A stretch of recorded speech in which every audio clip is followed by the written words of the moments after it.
Ticket ఇచ్చావా లేదా అని వైసీపీని అడగాలి. లిస్ట్ ఉంది. టికెట్ ఇవ్వనని జగన్ చెప్పాలి, ఇచ్చినోడు జగన్. ఆ జగన్ అవినాష్ రెడ్డికి అండగా ఉన్నాడు ఇప్పటికి కూడా కదా. ఇంకా టికెట్ ఎట్లా లాక్కుంటాడు ఈయన? టికెట్ ఈయనకి ఇస్తాడని ఎవడు చెప్పాడు ఇక్కడ? ఇంకోటి జగన్కి థ్రెట్ ఆయన వివేకానంద రెడ్డి. జగన్కి థ్రెట్ అయినప్పుడు జగన్ ఎట్ట తీసుకుంటాడు అతని పార్టీలోకి? ఇంకేంటి అక్కడ రాజకీయ కాన్సెప్ట్ అన్నది పచ్చి అబద్ధం.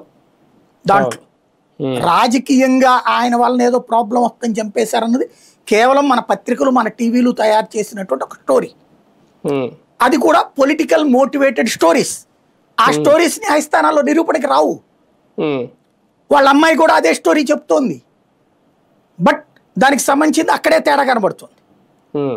ఇంకోటి ఆమె అంతకుముందు ఇచ్చిన స్టేట్మెంట్ ఇప్పుడు ఇచ్చిన స్టేట్మెంట్ కోర్టులో ప్రొడ్యూస్ చేస్తారు. అది కూడా అప్పుడేం మాట్లాడింది? చంద్రబాబు ఇదంతా చేయించాడని చెప్పింది, ఇప్పుడు తర్వాత జగన్ చేయించాడని చెప్తుంది. ఈ రెండింటి వల్ల ఆవిడ సాక్ష్యం చెల్లుబాటు కాదు. ఇంకోటి ఆ పొద్దున్నే ఫోన్ చేశారు, ఏమని చేశారు?